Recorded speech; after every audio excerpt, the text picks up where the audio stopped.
Hello. Trigger warning for the video, there's going to be a discussion of eating disorders, disordered eating thoughts and mental health. I wanted to talk about something that's been part of my life for a long time now, but that I didn't really have the language for when I was deep in it, and that's the messy middle. This is the part that so many of us live in for years, even when we're doing better on the outside. When people think about recovery from eating disorders or mental illness, they often picture a clear before and after, like a destination that you reach. But recovery, according to both lived experience and what research actually shows, doesn't really work like that. It's not a straight line or a finish point. It's a process with ups and downs, progress and setbacks, moments that feel hopeful and moments that feel confusing or unfinished. And when I talk about the messy middle, I mean the part of recovery where the worst behaviours, like for eating disorders, restriction, purging, or extreme exercise, may no longer be present, but the internal work is still happening. You might still notice fear, old thoughts around food, discomfort around eating, or emotional reactions. And that's because recovery involves rewiring how your brain and emotions respond over time, not just stopping behaviours. This is real recovery in progress, not halfway stop. Unlike quasi-recovery, which looks, and I will explain quasi-recovery in another video, but it looks calmer on the outside, but is actually still keeping you stuck because the eating disorder or illness is still quietly in control. The messy middle is where you are actively doing the work to change, even if it's uncomfortable. Right now, to be honest, I think I'm probably still in the messy middle.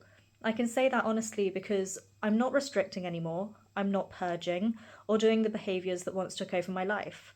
That's a huge difference and it feels great. But I also still notice ways that my mind and my reactions around food aren't completely free yet. Sometimes I still feel nervous around food that other people can just eat without a second thought. Sometimes old fears find a way into my thinking even when I know I'm safe. And that's not failure, but that's a part of this middle space where change is happening, but not yet finished yet. And when behaviours reduce, it's not always like the internal experience disappears at the same time. You might stop harmful behaviours and still feel the echoes of old thoughts, fears, or habits. And that's because real recovery involves not just stopping behaviours, but learning new ways of handling emotions, triggers, and the way that your nervous system reacts to things that used to feel overwhelming. Other people's stories and research clearly show that recovery is experienced differently by everyone. Some people notice internal shifts before behaviours change. Some see behaviours change first and the internal world catches up after. And none of that means that you're failing.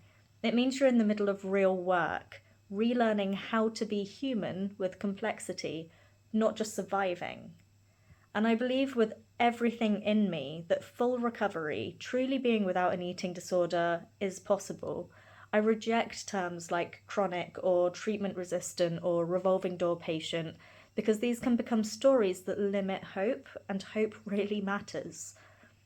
But I do also understand something important, which is that while I aim for full recovery, because that gives me direction, purpose, and hope, and it stops me from slipping back too far, I also accept that this messy middle could be where I spend a very long time.